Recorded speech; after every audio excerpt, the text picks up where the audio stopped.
আসসালামু আলাইকুম প্রিয় ফুটবল ফ্যান্স। আজকে কথা বলবো বাংলাদেশ ফুটবল টিমকে নিয়ে।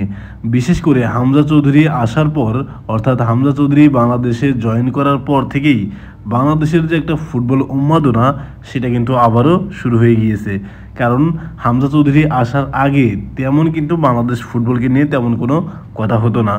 যখনই ইংলিশ প্রিমিয়ার লিগে খেলা একটা প্লেয়ার বাংলাদেশের হয়ে খেলতে চাইলেন এবং হামজা চৌধুরী চলে আসলেন, তখন থেকেই আসলে বাংলাদেশ ফুটবলের নতুন একটা যাত্রা কিন্তু শুরু হয়ে গেছে। তারপর হচ্ছে হামজা চৌধুরীর পাশাপাশি কিন্তু আমরা শামিদ সোমকেও দেখতে পাবো। তারপর হচ্ছে ফাহমিদুল ইসলামকেও কিন্তু আমরা দেখতে পারবো। ফাহমিদুল ইসলাম, শামিদ সোম এবং হামজা চৌধুরীর মতো ফুটবলাররা বাংলাদেশের হয়ে যদি একসাথে খেলতে পারে তাহলে কিন্তু অবশ্যই বাংলাদেশের জন্য এটা বড় পাওয়া।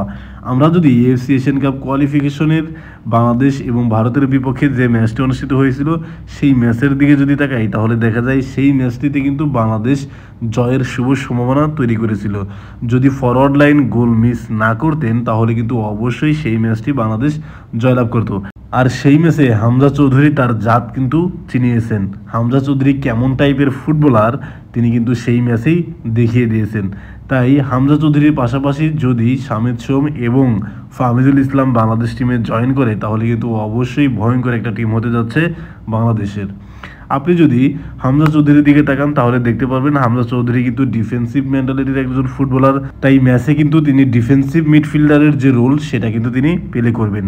আর শামিদ সোম কিন্তু সেন্ট্রাল মিডফিল্ড জোনে খেলবেন আর ফাহমিদুল ইসলাম খেলবেন ফরওয়ার্ড জোনে, অর্থাৎ ডিফেন্স থেকে সেন্ট্রাল মিড থেকে একদম ফরওয়ার্ড লাইনে এই তিনটা জায়গায় কিন্তু বাংলাদেশের এখন বিশ্বমানের ফুটবলার রয়েছে।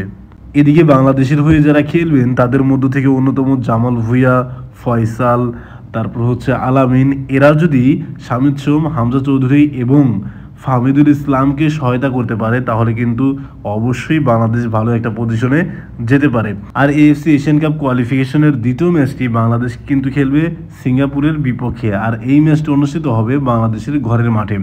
সিঙ্গাপুরের কিন্তু যে ফিফা র্যাঙ্কিং তারা কিন্তু বাংলাদেশের চেয়ে অনেকটাই এগিয়ে, আর বাংলাদেশের অবস্থান কিন্তু 185-র মতো। অপরদিকে সিঙ্গাপুরের কিন্তু 160-এর মধ্যে কিন্তু রয়েছে। তাই সিঙ্গাপুর কিন্তু বাংলাদেশের চেয়ে যথেষ্ট বেশি শক্তিশালী। তবে বাংলাদেশের যেহেতু নতুন কয়েকজন খেলোয়াড় জয়েন করেছে, হামজা চৌধুরী, শামিদ সোম এবং ফাহমিদুল ইসলাম, এদের কল্যাণেই আমার কাছে মনে হয় নিজেদের ঘরের মাঠে সিঙ্গাপুরকে হারিয়ে শুভ সম্ভাবনা তৈরি করবে বাংলাদেশ। এখন দেখা যাক বাংলাদেশ কেমন ফুটবল খেলে। বাংলাদেশ যখন ভারতের বিপক্ষে এশিয়ান কাপের যে প্রথম ম্যাচ সেটা খেললো তখন কিন্তু ভারতের র্যাঙ্কিং ছিল 126তম স্থানে। অপরদিকে বাংলাদেশের অবস্থান 180-র উপরে ছিল। আর এই ম্যাচটি কিন্তু বাংলাদেশের জন্য অ্যাওয়ে ম্যাচ ছিল, তবুও বাংলাদেশ কিন্তু ভারতের বিপক্ষে আধিপত্য বিস্তার করে কিন্তু খেলেছিল। তাই আমার কাছে মনে হয় এখনও পর্যন্ত বাংলাদেশ কিন্তু রাইট ট্র্যাকেই রয়েছে। ফাহমিদুল ইসলাম, শামিদ সোম এবং হামজা চৌধুরী যদি জয়েন করেন তাহলে কিন্তু অবশ্যই বাংলাদেশ এশিয়ার কিন্তু গুরুত্বপূর্ণ একটা টিমে কিন্তু পরিণত হবে। এখন বাংলাদেশের এই ফুটবল টিম নিয়ে আপনারা মতামত কী সেটা কিন্তু অবশ্যই কমেন্ট বক্সে জানাতে পারেন। ধন্যবাদ।